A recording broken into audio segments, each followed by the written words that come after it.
नमस्कार दोस्तों, आज की वीडियो में हम बात करेंगे गंधराज के पौधे पे। इसे गार्डनिया के नाम से भी जाना जाता है। दुनिया में सबसे ज्यादा खुशबू देने वाला फूल है ये।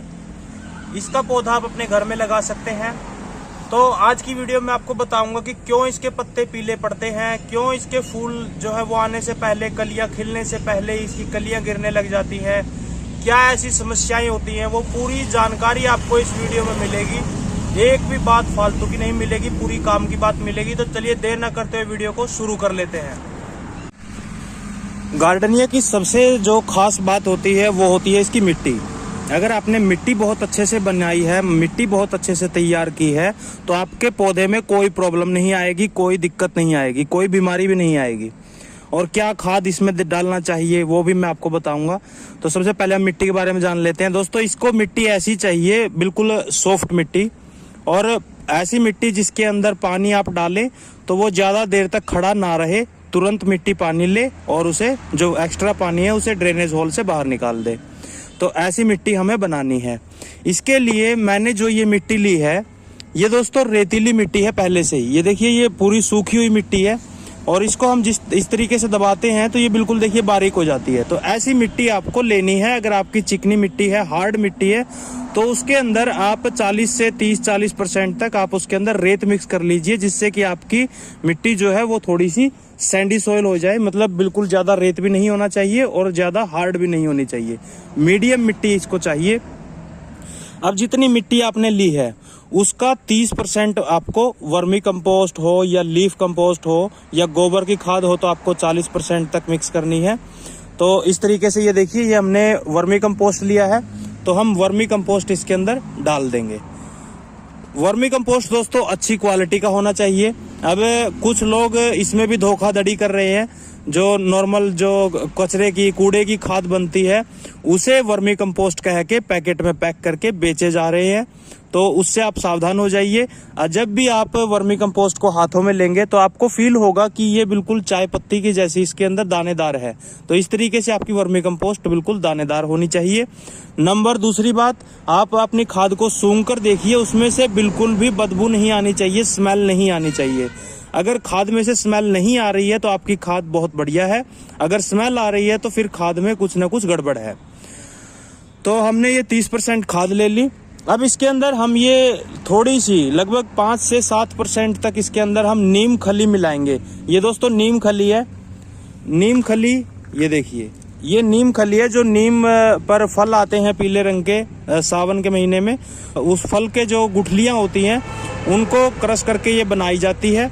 और इसके अंदर दोस्तों एंटी फंगल प्रॉपर्टी होती है, एंटी बैक्टीरियल प्रॉपर्टी होती है। यानी कि जैसे नीमोटोड की समस्या हो जाती है, जड़ों में गांठ बन जाती है या फंगस की वजह से पौधा ग्रो नहीं कर पाता है, तो वो समस्या आपकी मिट्टी में नहीं आती है यदि आप नीम खली का यूज करते हैं। अब दूसरी बात दोस्तों, ड्रेनेज होल के लिए अब इसको एसिडिक सॉइल पसंद होती है। तो जैसे हमने मिट्टी के अंदर वर्मी कंपोस्ट मिक्स कर दिया, एक बार तो आपकी मिट्टी पूरी एसिडिक हो जाएगी, लेकिन धीरे धीरे जैसे जैसे पौधा वर्मी कंपोस्ट से पोषण लेता रहेगा तो फिर आपकी जो मिट्टी है वो अल्कलाइन होना शुरू हो जाएगी। और अगर आप केमिकल फर्टिलाइजर यूज करते हैं तो फिर तो अल्कलाइन होनी तय है। तो आप सबसे पहले तो ऑर्गेनिक फर्टिलाइजर पर रहिए, ऑर्गेनिक फर्टिलाइजर यूज कीजिए। ये दोस्तों राइस हस्क है। जब चावल निकलता है तो ये उसके ऊपर से छिलका निकलता है जो कि वेस्ट होता है। आप इसे आसानी से ले सकते हैं जहां पर चावल वगैरह निकाले जाते हैं वहां से। तो लगभग 10% के आसपास हम ये राइस हस्क मिला लेंगे और इसे बहुत अच्छे से मिक्स करेंगे, ताकि हमारी मिट्टी के अंदर खाद और जो राइस हस्क है वो बहुत ही अच्छे से मिक्स हो जाए। ऐसा ना हो कि कहीं पर खाद ज्यादा है, कहीं पर खाद बिल्कुल नहीं है। खाद मिट्टी को आप जितना अच्छा मिक्स करके बनाएंगे, जितनी इसकी कंसिस्टेंसी अच्छी होगी, उतना आपका पौधा अच्छा ग्रो करेगा। ये दोस्तों मिट्टी हमने बहुत अच्छे से मिक्स कर ली है।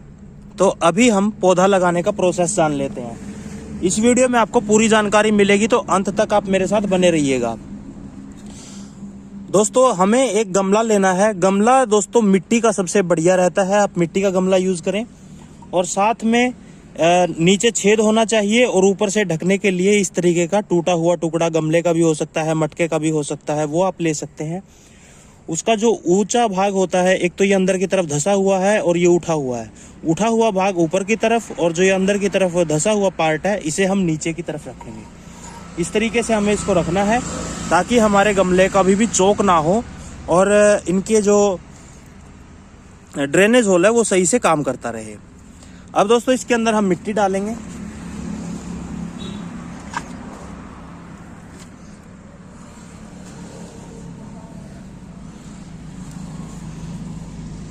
और ये हमने आधा गमला मिट्टी से भर लिया है। अब हम अपना जो पौधा है वो लेंगे। ये देखियो, गंधराज में दोस्तों देसी गंधराज भी आता है और हाइब्रिड भी आता है। हाइब्रिड के अंदर फूल छोटे से पे ही आ जाता है, लेकिन जो देसी होता है वो काफ़ी बड़ा होने के बाद फूल आता है और इतना ज़्यादा फूल उसके ऊपर नहीं आते, कम ही फ्लावर आते हैं। तो इस तरीके से हम जो है इसकी थैली को निकाल लेंगे।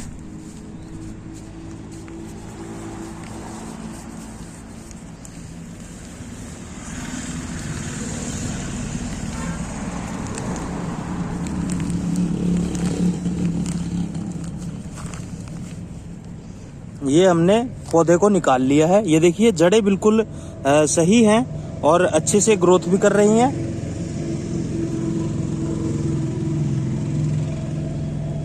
अब हमें पौधे को बीच में बिल्कुल गमले के सेंटर में लगाना है और जो हमने मिट्टी तैयार की थी उस मिट्टी को हम इस तरीके से साइडों से डाल देंगे। अब दोस्तों डालने के बाद जब हमें फाइनल लेयर लगानी है तो उससे पहले हम इसके अंदर एक मुट्ठी के आसपास इसके अंदर वर्मी कंपोस्ट हो, लीफ कंपोस्ट हो, इसके अंदर इस तरीके से डाल देंगे। इसका मतलब क्या है कि ये मिट्टी से ढक गया, यानी कि इसका जो न्यूट्रिशन है वो सूरज की रोशनी से खराब हो जाता है, सूख जाता है। अगर वो आपकी वर्मी कंपोस्ट खाद बिल्कुल सूख चुकी है तो आप मानिए कि वो मिट्टी से भी निचले स्तर की हो चुकी है, उसका कोई फायदा नहीं होगा। तो आप अपनी खाद को कभी सूखने ना दें। जब भी खाद यूज करें तो उसके अंदर थोड़ा सा ये देख लें कि वो गीला हो, मॉइस्चर हो, इस तरीके से। ये हमने लगा दिया। लगाते ही तुरंत इसके अंदर पानी डाल देना है। तो लीजिए, हम देर ना करते हुए गमले में पानी डाल देते हैं। पानी आपको कितना डालना है? पानी इतना डालना है कि पूरा गमला जो है वो एक बार गीला हो जाए। इस पौधे के अंदर दोस्तों पीले पत्ते होने शुरू हो जाते हैं। वो क्यों होते हैं? या पत्ते जलना शुरू हो जाते हैं, वो क्यों होते हैं? तो उनका कारण होता है दोस्तों माइक्रो न्यूट्रिएंट की कमी। यानी कि पौधे को 17 पोषण की, 17 न्यूट्रिशन की जरूरत होती है, 17 तरह का, अलग अलग तरह का। लेकिन उसमें से अगर आयरन की डेफिशिएंसी होगी या नाइट्रोजन की डेफिशिएंसी होगी या अलग अलग तरीके की डेफिशिएंसी होती है, तो अगर कोई भी डेफिशिएंसी होगी तो आपका पौधा अच्छे से ना तो ग्रोथ करेगा और ऊपर से जो फूल है वो भी नहीं देगा और जो कलियां आएंगी वो भी पीली होकर गिरना शुरू हो जाएंगी। तो सबसे पहले आपको ये ध्यान रखना है कि ऑर्गेनिक फर्टिलाइजर ही यूज करने हैं। ऑर्गेनिक फर्टिलाइजर में दोस्तों में ये जाइम आता है, सीवीड आता है। सीवीड या जाइम दोनों एक ही चीज होती है, दोनों समुद्री घास से तैयार किया जाता है। लिक्विड लोगे तो ज्यादा बेटर रहेगा ग्रेनुलर के मुकाबले। और दोस्तों एक ये आता है ऊर्जावर्धक, तो ये भी दोस्तों काफी हद तक बहुत इफेक्टिव रहता है। इसके अंदर बैक्टीरिया होते हैं जो कि बिल्कुल प्योर ऑर्गेनिक है ये, इसके अंदर कोई केमिकल नहीं है। इसके अंदर क्या होता है कि एनपीके के बैक्टीरिया हैं इस वाले के अंदर। तो नाइट्रोजन, पोटास और फास्फोरस आपको आपके पौधे को बिल्कुल ऑर्गेनिकली तरीके से, बिल्कुल नेचुरल तरीके से मिलता है, जिससे कि आपका पौधा बहुत ही हेल्दी ग्रोथ करता है, बहुत ही अच्छी ग्रोथ करता है। अब दोस्तों लगाने के बाद ये बहुत ही अच्छी ग्रोथ करेगा। और ये जो फर्टिलाइजर मैंने आपको बताए हैं, ये हर 15 दिन में आपको 1 लीटर पानी में 5 ml आपको डालना है और अपने पौधे में डाल देना है। इससे आपके पौधे की ग्रोथ भी अच्छी रहेगी, कलियां भी नहीं गिरेंगी और किसी प्रकार की न्यूट्रिशन की कमी भी नहीं होगी। तो ये मैंने आपको जानकारी दी। आपको कैसी लगी कमेंट करके जरूर बताइएगा। वीडियो अच्छी लगी है तो वीडियो को लाइक कीजिएगा, शेयर कीजिएगा अपने दोस्तों के साथ सोशल मीडिया पर, और चैनल को सब्सक्राइब करना बिल्कुल मत भूलिएगा, क्योंकि प्लांट से रिलेटेड इन्फॉर्मेशनल वीडियो मैं आपके लिए लेकर आता रहता हूं। दोस्तों मिलते हैं नेक्स्ट वीडियो में किसी नई जानकारी के साथ। तब तक मुझे इजाजत दीजिए। जय हिंद, जय भारत।